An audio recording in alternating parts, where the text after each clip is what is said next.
কৃষি দপ্তরের জায়গা দখলকে কেন্দ্র করে দফায় দফায় পরিদর্শনে কৃষি দপ্তরের আধিকারিকরা।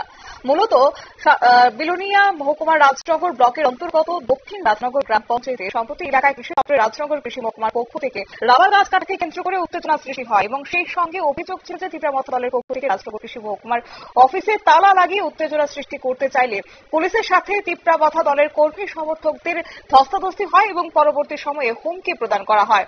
আর এই ঘটনাকে কেন্দ্র করে আজ এগ্রিকালচারের জয়েন্ট ডিরেক্টর শান্তনু দেববর্মা, দক্ষিণ জেলা ডেপুটি ডিরেক্টর সুমিত কুমার সাহা, আগরতলার হর্টিকালচার অফিসের deputy director Arup Kumar Deb, assistant director Bijanlal, রাজনগরের কৃষি তত্ত্বাবধায়ক দীপক চন্দ্র দাস সহ অন্যান্যরা এদিন উপস্থিত হন। কি রয়েছে বিস্তারিত শুনুন।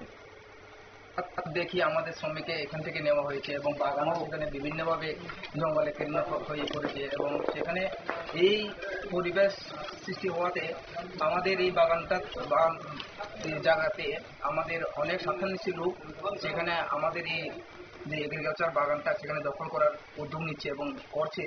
এবং এই বিষয়ে এই কয়েকদিন আগে আমাদের এই বান্দা কলোনির যে মনাদন ত্রিপুরা ওনার বাগানটা কাটা হয়েছে এগ্রিকালচার ডিপার্টমেন্ট এবং ডেভেলপমেন্ট কমিটির।